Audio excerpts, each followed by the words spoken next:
안녕하세요. 오늘의 차는 2004년 마카오 화련 전차입니다. 이 차는요, 마카오 화련공사에서 2004년에 곤명차창에 주문 제작한 500g의 청전입니다. 청전은 생차로 만든 전차를 뜻합니다. 2004년 마카오 화련 전차 5g 준비했습니다. 차를 넣고 빠르게 세차를 하고 우려보겠습니다. 오늘의 자사오는 왕방 작가의 용천호입니다. 잔도 데우고요. 남은 물은 자사오에 부어줍니다.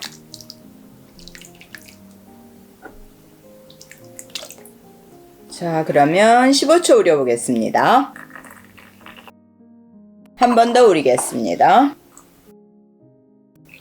전차구 첫 번째, 두 번째 탕이라서 아직 좀 덜 풀렸죠. 은은한 훈연향이 노반장 전차를 마셨을 때는 조금 더 강한 훈연향이었는데 그거보다는 약간 은은하고 부드러운 훈연향이 나고요. 장향이 같이 느껴집니다. 맛은 일단 시원합니다. 묵직한 단맛, 마시고 났을 때 입안이 개운하니 아주 깔끔한 느낌입니다. 차 참 좋습니다. 2004년 차, 이제 22년 차 가는데 깔끔하고 편안하네요. 자, 그러면 2004년 마카오 화련 전차에 대해서 자세히 한번 이야기해 보겠습니다. 전차 그러면 250g으로 만드는 게 일반적인데요. 이 마카오 화련 전차는 500g의 두툼한 사이즈의 벽돌 모양의 전차가 되겠고요. 두 편이 한 묶음으로 죽순으로 포장이 되어 있어요. 그 안에 따로따로 개별적으로 포장이 되어 있습니다. 포장지 앞면에는요, 화련공사를 나타내는 마크가 있고요. 그 위에 2004라고 쓰여 있고요. 가운데 큰 글씨로 운남 보이차전 이렇게 써 있고요. 맨 아래쪽에 오문 화련공사 감제 이렇게 써 있습니다. 오문이라는 건 마카오란 뜻이 되겠습니다. 그래서 화련공사에서 주문 제작한 차가 되겠습니다. 이 2004년 마카오 화련 전차는요, 전차답게 약간 기납이 철병의 기납처럼 단단한 편이라 뒷면에 보시면 오돌토돌한 돌기가 있고요. 내비는 500g 차가 크니까 그 속에 깊숙하게 안에 묻혀 있습니다. 기납이 단단한 전차이기 때문에 뜯으실 때 결을 따라서 다치지 않게 조심하면서 뜯으시면 되겠습니다. 그러면 세 번째, 네 번째 차를 우려보겠습니다. 이번에는 20초 우리겠습니다. 한 번 더 우리겠습니다. 자, 이제 차가 제대로 풀리는 것 같아요. 아까랑 색깔이 완전 다른데요. 아름다운 홍갈색 차탕 보실 수 있습니다. 이 차를 마셔보신 분들이 다들 반장차의 향이 난다 그러는데 정말 반장 특유의 약간 강하면서도 부드러운 장향이 나고요. 조금 더 진하게 우려지니까 약간의 고산미가 또 살짝 나타나네요. 그 위에 단맛이 부드럽게 덮어주는 전형적인 반장차의 맛입니다. 맛있습니다. 회감이 좋고 달고 이 단맛이 계속 느껴집니다. 진한 향과 맛과 적당한 연미도 살짝 느껴지고 그렇습니다. 자, 그러면 이 차를 주문 제작한 화련공사에 대한 이야기를 해드리겠습니다. 공식적으로는 1965년에 설립된 것으로 알려졌는데요. 1956년에 마카오에서 5회사가 모여서 만든 무역회사입니다. 화련이라는 이름처럼 화가 중화민국 할 때 화자거든요.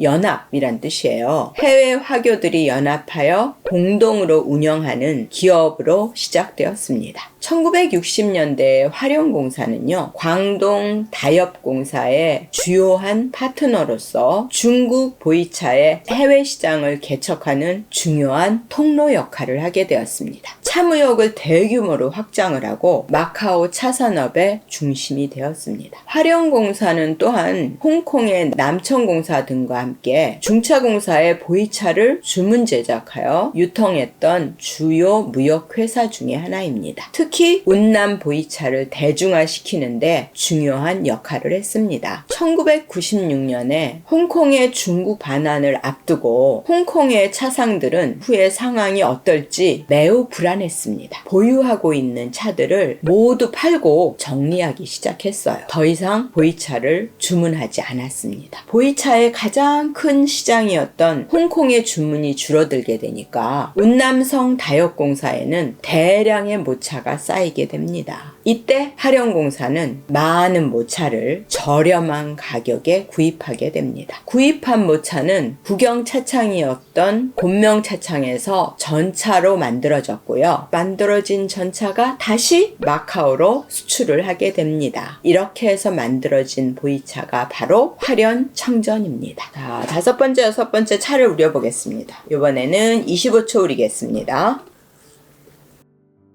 한 번 더 우리겠습니다. 2004년 차의 아름다운 탕색 보고 계십니다.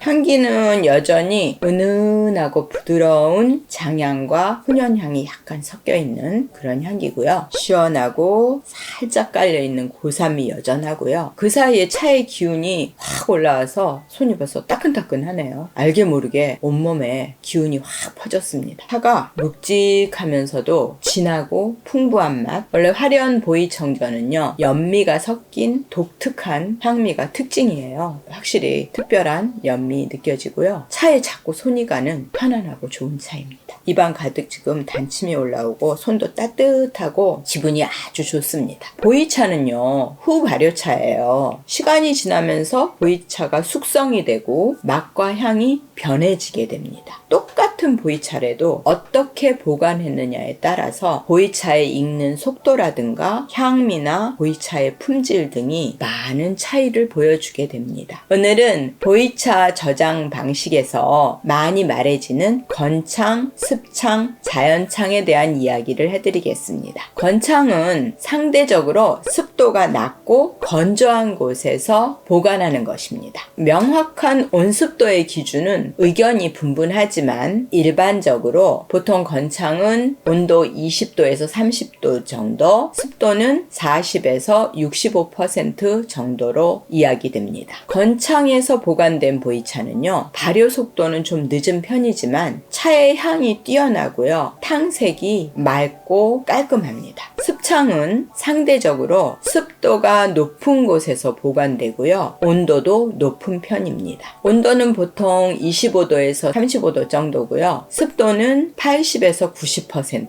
이렇게 높은 습도를 유지하는 곳이 바로 습창이 되겠고요. 차의 발효 속도가 빠르고 탕색이 짙고 고산미가 적고 부드럽습니다. 그러나 잘못 관리될 경우에 곰팡이가 생기는 등 품질에 문제가 생길 수 있습니다. 자연창은요, 가정집과 같이 생활 환경 그대로인 지역에서 보관하는 것을 말합니다. 대부분은 완전 건창은 아니지만 습도가 너무 높지 않은 보관 상태에서 온도는 15도에서 30도 정도, 습도는 50에서 80% 사이에서 유지되는 곳이 좋습니다. 자연창의 경우에는 보관되는 장소의 지리적인 위치가 중요합니다. 너무 해안 가깝다거나 너무 건조한 지역 이런 데는 별로 좋지 않겠죠. 자, 그러면 오늘 건창, 습창, 자연창 알아봤으니까 보이차의 보관법 간단하게 한 번 더 정리해 드리겠습니다. 일단 직사광선이나 냄새가 심한 곳이나 과한 습기는